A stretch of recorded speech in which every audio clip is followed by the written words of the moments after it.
شروع اللہ کا نام لے کر جو بڑا مہربان نہایت رحم والا ہے۔ السلام علیکم پیارے محترم دوستو، امید ہے آپ سب لوگ خیر و عافیت سے ہوں گے۔ آج ایک قرآن پاک کی آیت آپ کو پڑھ کر سنواتا ہوں۔ اور جو لوگ بن دیکھے اپنے پروردگار سے ڈرتے ہیں، ان کے لیے بخشش اور اجر عظیم ہے۔ سبحان اللہ۔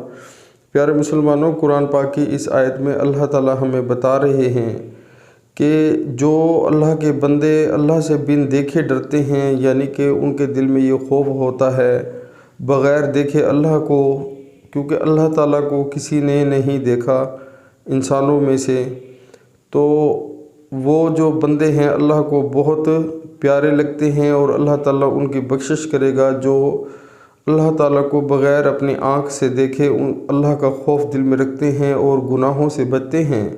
پیارے مسلمانوں، ہمیں بھی یہی چاہیے، تمام مسلمانوں کو، کلمہ گو کو، کہ ہم اللہ سے خوف کریں، اللہ کا دل میں خوف رکھیں اور جتنے بھی گناہ کے کام ہیں ان سے بچیں، اللہ اور اللہ کے رسول صلی اللہ علیہ وآلہ وسلم کے حکموں کے مطابق زندگی گزاریں۔ تو روز قیامت والے دن پیارے مسلمانوں ہمیں جو ہے اس چیز کا موقع بالکل نہیں ملے گا۔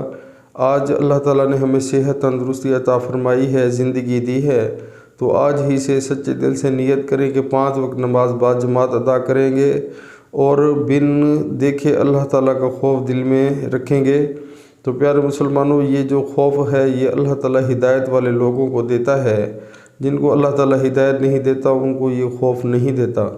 تو پیارے مسلمانوں، اللہ تعالیٰ ہم سب مسلمانوں کو ہدایت عطا فرمائے اور اپنے راستے پر چلنے کی توفیق عطا فرمائے، اور اللہ تعالیٰ ان لوگوں کی بخشش کریں گے جو اس دنیا میں اللہ تعالیٰ کو بغیر دیکھے ڈرتے اور اللہ کا حکم مانتے رہے۔ سبحان اللہ۔ اللہ تعالیٰ ہمیں بھی ان لوگوں میں شامل کرے، آمین۔ السلام علیکم۔